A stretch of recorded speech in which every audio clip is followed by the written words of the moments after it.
All right, guys, welcome to another episode of Kuda Education. Today, I quickly want to go over a subject matter that is really important and that sort of I haven't really delved into directly much, but is really, really important.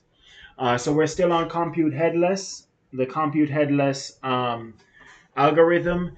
And today we are in the command buffer creation part of the algorithm, right? So for those of you that don't know, basically what this algorithm does is it produces a bunch of, it basically creates a bunch of numbers on the CPU side, 0 to 31, sends it over to the GPU. The GPU pretends like it's using the numbers, but it's not really using the numbers, right? But anyway, and the output what's computed on the GPU is like like two numbers, and then the third number is the summation of the first two. So one here is 0 plus 1, two here is 1 plus 1, three here is 2 plus 1, five here is 3 plus 2, eight here is 5 plus 3, and you just continue down the line, right? So that's the algorithm. But I was zooming through the script to sort of see, what other lessons can we learn from this script, and I stumbled on this piece, which looks rather innocent and simple, but there's actually a lot going on. So it's part of the command buffer instruction set. So we're basically this piece right here, we're basically dealing with creating the command buffer, right? All of this right here, we're creating the command buffer. Um, and one of the important parts of it is these pipeline barriers, okay? And we have talked about synchronization many a times, and we are rather experts on fences and semaphores, right? So in this discussion, I'm like, well, what's fences are CPU synchronization, semaphores are GPU synchronization. So you have two processes. Let's say, I'm sorry, fences are CPU GPU synchronization, and semaphores is GPU synchronization. I misspoke a while ago. So again, fences is CPU to GPU, semaphores is GPU to GPU. Okay. Um, and we come across this pipeline barrier stuff, and we have one barrier. It says barrier to ensure that input buffer transfer is finished before compute shader reads from it, right? So that is one barrier. All right, the other barrier that we have is barrier to ensure that shader writes are finished before buffer is read back from GPU. Okay, so again, two barriers. The first barrier is to ensure that input buffer transfer is finished before compute shader reads from it. Okay, that's the first barrier. So we create a bunch of numbers on the CPU. We create a bunch of numbers on the CPU, and then we have to transfer compute input. So we have to transfer these numbers over to the GPU, right? And this barrier is to ensure that input buffer transfer is finished before compute shader reads from it. So, I mean, it's not completely necessary, but we're going to pretend that these numbers that were originated on the CPU, right, in an array from 0 to 31, was then transferred over to the GPU, right, through the transfer buffer, through the staging buffer, all that stuff. And then the GPU has to read these numbers in order to do its calculation, right? So again, we have barrier to ensure that input buffer transfer is finished before compute shader. Compute shader, the word shader, you guys know that means we're dealing with GPU side stuff before compute shader reads from it, right? So basically, we have to make sure these numbers are transferred over before the GPU shader starts reading from it. Okay, so that's the first piece of the equation. The second piece is that we have another barrier going the other way. Barrier to ensure that shader writes are finished before buffer is read back from GPU. So again, shader writes, shader writes shader writes are to ensure that shader writes barrier to ensure that shader writes are finished. So basically, we're finished calculating and outputting the results of our calculation on the GPU. So these are the numbers that are outputted from the GPU.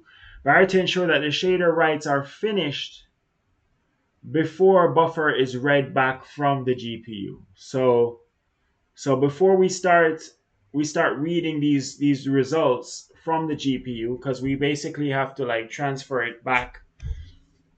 The GPU calculates these numbers, okay? It does its calculation. But we have to transfer the results, these numbers, we have to transfer the calculated results, the numbers, back to the CPU in order for it to be printed to the screen. Remember, this example is named compute headless. We have no graphical features in this algorithm on the GPU side.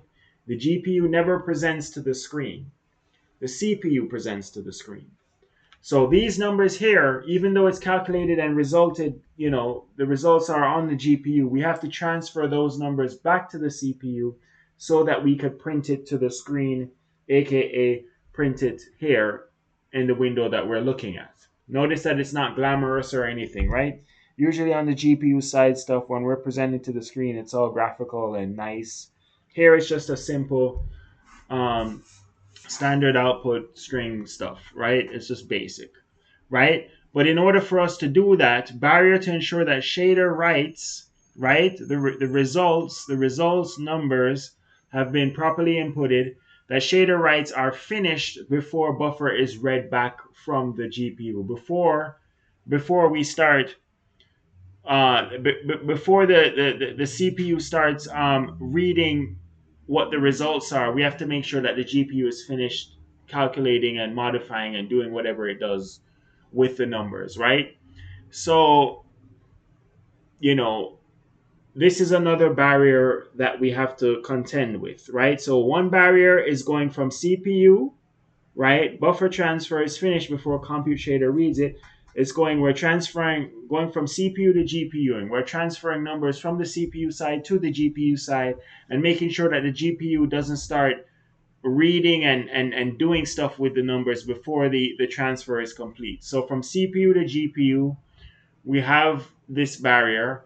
And then conversely, from GPU back to CPU, we have barrier to ensure that shader writes, right, the resulting numbers that the shader computed on the GPU side are finished bef- before the information is read back from the to before the CPU starts trying to read back the numbers, aka we have to transfer the information back to the CPU. So we're transferring from CPU to GPU, we're transferring from GPU back to CPU, right? And there are these pipeline barriers that we use to do it, right? Now again, we come from the land of fences and semaphores. But the problem with fences and semaphores is that fences and semaphores only deal with order execution. Okay, um, it only deals with order execution, or what they call execution ordering, right? But there are more things at play here, which I'm not going to get into too much detail in this video, but I do want to touch on the topic. Execution ordering is only one part of the puzzle. The other part of the puzzle is we also have to deal with memory visibility. We have to contend with memory visibility. What can see what, right? Memory visibility. So here, so that's what the pipeline barrier solves. The pipeline barrier solves execution ordering, So for example, the GPU must not run or must not start its processes before CPU finishes writing, right? So execution ordering, right? One thing happens before the other, which, in the land of fences and semaphores, we kind of understand that. But then the missing part that fences and semaphores doesn't give us is memory visibility. GPU must see the writes the CPU made, right? And vice versa. CPU must see the writes that GPU made, right? Memory visibility. This is pipeline barriers order execution and define which memory becomes visible to which accesses. Fences and semaphores cannot express memory visibility or access scopes. Okay? So, pipelines, you have to use the pipeline barrier. Okay? Um, so, fences are CPU to GPU synchronization. All fences do is tell you, has this work finished yet? Okay? But fences don't tell you, they don't flush or invalidate memory, they don't define read write visibility, and they don't control which shader accesses see which data. Okay? Fences, again, it's only order execution. Semaphore, same thing, only order execution. GPU between queues and submissions. It syncs between queues and submission. Can the next batch of work start? That's what semaphores are. So you have two pieces of work on the GPU, and one semaphore says, okay, this piece of work is done, you can start the next batch. What semaphores do not do, they do not express memory dependencies, specified read versus write hazards, and scope synchronization to a buffer image, right? I don't want to confuse you guys more, but you know. Um, so again, the pipeline barrier gives us execution ordering. GPU must not run before CPU finishes writing, and it gives us memory visibility. GPU must see the writes the CPU made. Pipeline barriers gives us these two tools. Okay. Um, Now, we have these. So let's deal with the first barrier. Barrier to ensure input buffer transfer. This is the CPU side, the 0 to 31, the 0 to 31 stuff, right? The CPU side, buffer to ensure that input barrier to ensure that input buffer transfer is finished before compute shader reads from it. So notice that we have a source mask here, right? We have a source mask vk access host write bit, and the destination mask is vk access shader read bit. So host write, right? This host write piece should tell you CPU is writing something, and then for the destination mask, we have vk access shader read bit. So the shader, as you guys know, is GPU side processing. Shader read bit. So the host has to finish writing before the shader can read. Okay? We're not going to get into the other parameters right now. Let's just deal with this, right? So we have vkCmd. Anytime you have a lowercase vk, it's really important. vkCmd pipeline barrier, pipeline stage host bit, pipeline stage compute shader bit. Okay, so just on the face of it, just looking at the signature of it, we're dealing with the command buffer. We're basically dealing with the relationship between the host side and the compute shader side, right? And then we input our instructions that we outlined up here. We input our instructions into vkCmd pipeline barrier. Okay, so we input our instructions, that all of this we outlined here, into our pipeline barrier for the barrier to ensure that input buffer transfer is finished before compute shader reads from it. So from CPU, make sure the CPU stuff is finished, the writing on the CPU side is finished before we attempt the GPU side to read that information, right? Similarly, when we get to, and then we do the bind the pipeline and descriptor sets and dispatch, all of that stuff. But let's not get ahead of ourselves. We're just dealing with this vkCmd pipeline barrier. All right. Let us work on now the other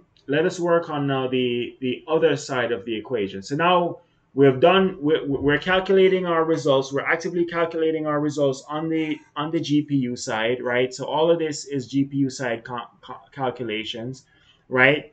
And we have to, before we can print it to screen, we have to transfer these results back to the CPU or have it visible by the CPU so that the CPU can print it to screen. Notice again that the presentation isn't fancy, which basically means that because the present, it's a CPU that's just putting stuff out in DOS or whatever. Okay, barrier to ensure that shader writes GPU side calculations. Shader writes are finished before buffer is read back from GPU. Basically, shader writes are finished before the CPU starts to read it or do anything with the information and stuff. Right? So we have a source mask, buffer barrier again. We have a source mask, and we have a destination mask. The source mask is VK access shader write bit. Okay? The source mask is shader write bit. The destination mask is VK access transfer read bit. Okay? A little bit of a different kind of pattern here, but right? So transfer read bit, okay? Let's not deal with the other parameters for now. So here we're basically saying, listen, the shader has to finish writing stuff before you can attempt to transfer back to the CPU or transfer in a manner that the CPU can read and see this. Transfer read, so the CPU can read the results, right? That's all this pipeline, and of course we do our lowercase vkCmd pipeline barrier, where we basically put in all of our parameters into the command for vkCmd pipeline barrier.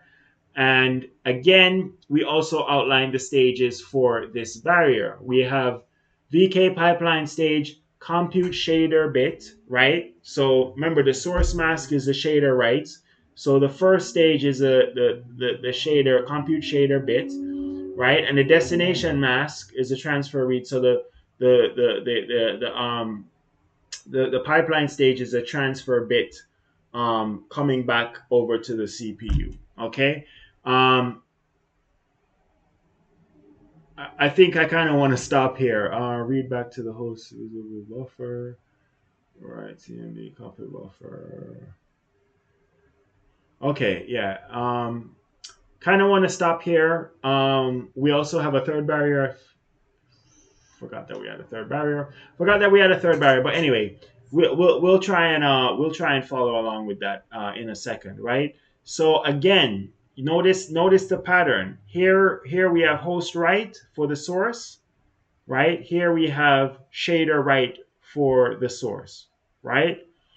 Um, the destination is shader read for this one, and the destination is transfer read on the way back. That's sort of just what it is. But at least on the source access mask, it's fairly obvious what's going on. We have host write and shader read, right? The destination side, it gets a little bit trickier. Barrier to ensure that shader writes are finished before buffer is read back from GPU. Okay, so and then what happens is that we actually call our vkCmd pipeline barrier, but then we have to outline the stages that we're dealing with. So for the first one, we have the host bit and then the compute shader bit, right? On the second one, we have our compute shader bit and then the transfer bit. This is dealing directly with the transfer side of things, which I'm not sure why. If you're going from host over to shader, um, why do you go directly to the shader here, but here when you're coming back, you go directly to the transfer piece of the equation, which is something we have to investigate. Why when you come back you're dealing with a transfer and not just like host read or something. Okay. But yeah, and then so we have our access mask, and we have our pipeline stages. Access mask, pipeline stages. Access mask, pipeline stages. Right. Um, Remember that the yeah. So remember that we're dealing now on the pipeline level. Let's look at what the third barrier is.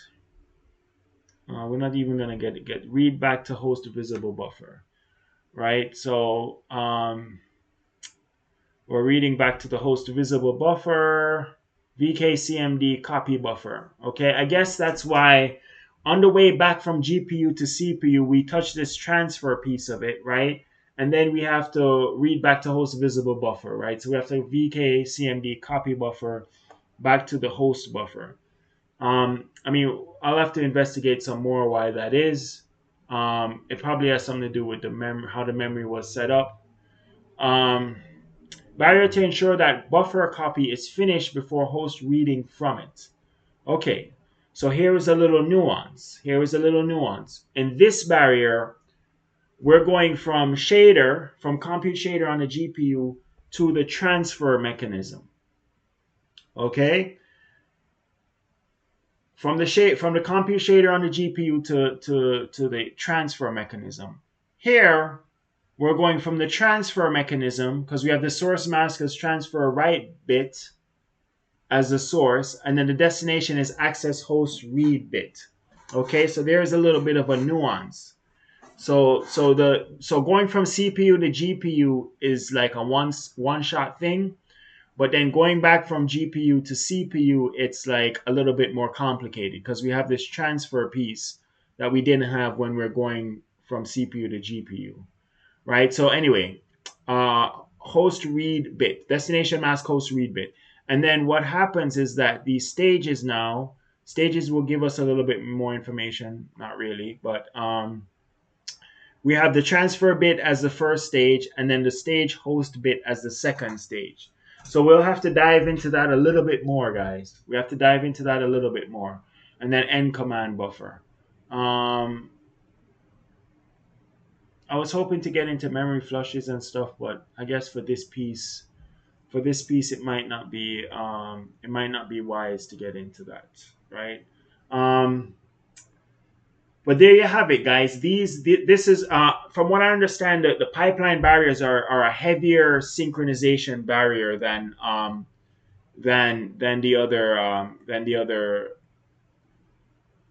barriers, right? It's sort of the strongest barrier that you can have, which means that you kind of have to be careful with it because it can really slow down your algorithm if you don't set it up properly. Okay, so that's kind of all I wanted to cover today. I didn't want to get too much deeper because it's a lot going on here, guys. It's a lot going on. There's no doubt about it. But we have three barriers. In my mind, I was thinking, I was really focused on the two, but we actually have three barriers that we have to contend with. And really, it's the GPU back to the CPU that, like, you know, is a little bit more involved. Um, I mean, do we have a yeah? So I'm gonna zoom out a little bit just so we see the big picture. So we start with command buffer creation, and then we have our first barrier from CPU to GPU, right? We have our first barrier from CPU to GPU. Then we have our second barrier from GPU to the transfer mechanism, right? And then we have our third barrier from transfer mechanism back to host read, right? Transfer mechanism back to host read. Okay? But this is like barrier level stuff, right? And then we actually start messing around with fences and stuff like that, and then map memory and blah blah blah. But I don't want to get into the fences and the map memory. I'll make another video, I'll make another episode talking about that portion of it, right? But just the big picture zoom out, we got the barrier to ensure that buffer transfer is finished before compute shader reads from it. And we have the pipeline stages as a result. So again, guys, this is heavy synchronization. Like literally everything stops because it's not just about execution ordering; it's also about memory visibility, right? So what can see, you know, what can see. Notice that we're the type is VK buffer memory barrier. So it's not just execution ordering; it's also making sure the memory side of the equation is tidy.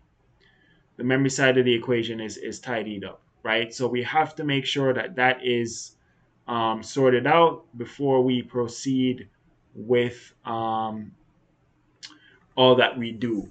But anyway, guys, this is CUDA Education. If you want to be able to run this stuff, I'll zoom in a little bit once more, just so you guys. So if you want to be able to run this stuff, you need a Vulkan. You need a Windows machine with a Vulkan-capable GPU, right? Windows machine with a Vulkan-capable GPU. You need you need tutorial number one, which is to install the Vulkan SDK. And then you need tutorial number 13, which is to install these examples. Now, this example does not require ray tracing capability, but the example set that you get with tutorial number 13 requires, if you want, I mean, it includes the example set with tutorial number 13 includes it includes ray tracing examples. Now, if your GPU isn't ray tracing capable, then you won't be able to run the ray tracing examples, right? But it's not the end of the world if you can't. This example is not ray tracing, so as long as your GPU is Vulkan capable, you're fine. For NVIDIA GPUs, it's RTX and above, right? For Intel and AMD, I don't know.